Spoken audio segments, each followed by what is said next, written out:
you know when Brendan Rodgers comes into a press room that he's got something he wants to get off his chest, and you might ask 2 or 3 questions, and you might stumble upon the question he wants you to ask him, and you get the answer. But and sometimes you don't really see it coming, and there's something that he wants to talk about that you don't really expect. And this was the one today. It kind of just basically it was asked about the response to the game at Ibrox and getting off to a really good start today. The first 5-10 minutes didn't get the goal, but he kept plugging away. So this kind of saying, yeah, you must be pleased with the response. And then he kind of often one about the kind of fact that the fans were kind of groaning at half an hour when the ball got passed backwards, and he's basically saying, listen, that's not on. They need their support at 0-0, not at 4-0 or 3-0 or 5-0. How about a patience? How about a trust? Trust the team, trust the manager, they know what they're doing. And he came on often a bit of a kind of rant about the punters and the kind of lack of patience from the crowd. To be honest with you, I've heard that a million times worse. I think it's that bad. Listen, we've all been at Celtic Park when the punters are a wee bit tetchy and the ball's going backwards and they get the grow. Remember Neil Lennon getting booed against Boa Vista in the semi-final of a European Cup competition? UEFA Cup, remember? For daring to pass the ball back. So it's not a new thing, but it clearly was something that kind of annoyed him. And then following on from that, the punters at the end, the wee section in the corner were singing about the name of Kieran Tierney. So after they kind of talk about the fans and the groaning about passing the ball back, I asked him, I said, what about the fans singing about Kieran Tierney? Can you tell us anything?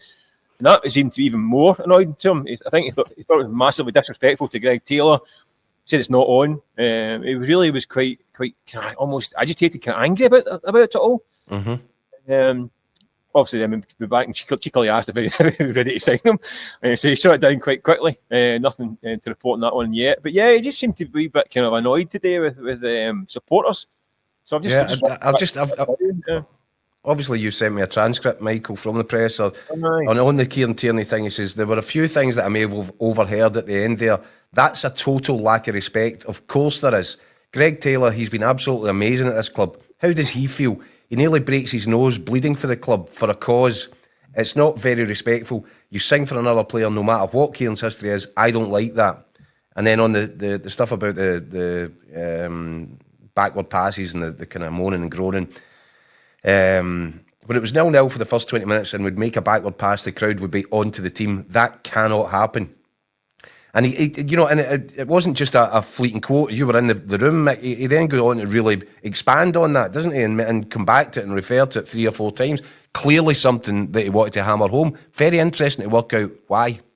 This is what I mean. That's what I'm saying. It was very much something he wanted to go off his chest, because the question that they asked, it was actually a question that I asked, but it wasn't the question that I asked wasn't the question that he answered. The answer was terrific, but it wasn't from my question, unfortunately. There's no correlation to what was asked and what was actually said. So it was clear that he decided, you know what, I've got something I want to say. I'm going to say it. And listen, fair play. I've seen it before. When there is something he wants to say, well, come off and get out there. So it was definitely something, a message he wanted to deliver. It's interesting, Michael, that maybe this time 12 months ago he wouldn't have felt as empowered, or he wouldn't maybe felt that he had the mandate to do something like that, because he knew that there was a reluctance to accept him at first when he returned to the club.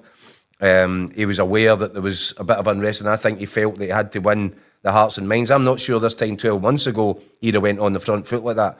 I think he can only do that from a position of power, which he's now obviously established.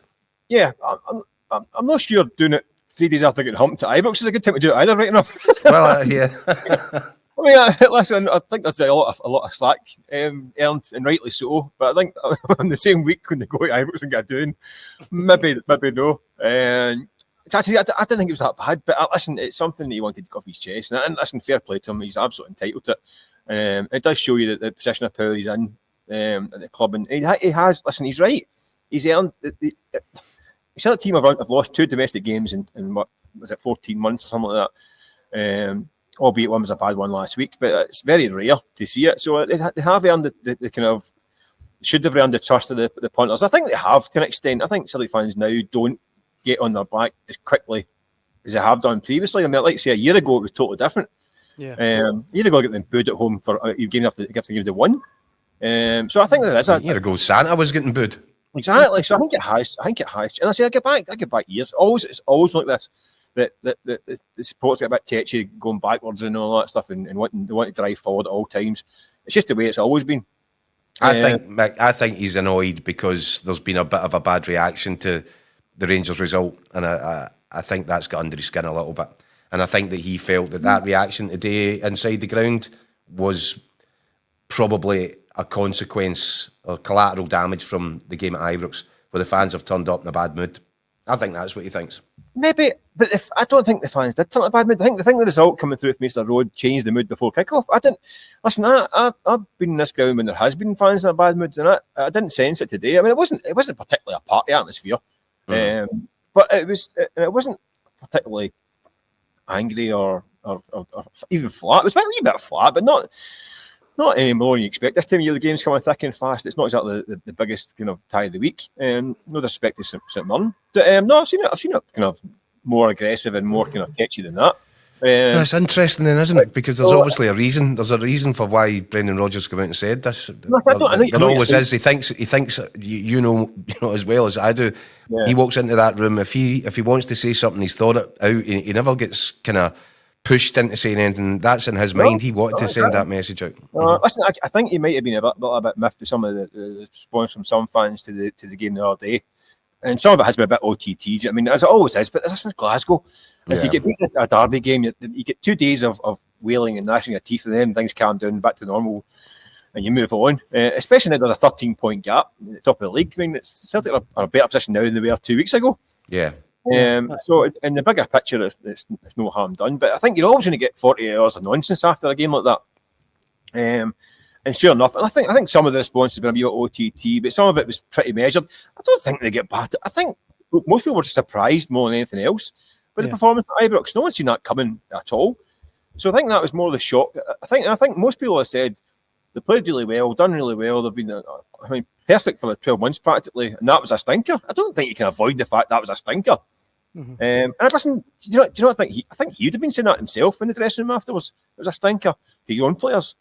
So I think some of the punters might have been a wee bit over the top, and maybe that's a reflection on the comments today. But like I say, interesting is the word for me. I thought it was an interesting kind of interesting choice of words, interesting timing. It was just all round interesting, wasn't it? More interesting than the game, that's for sure.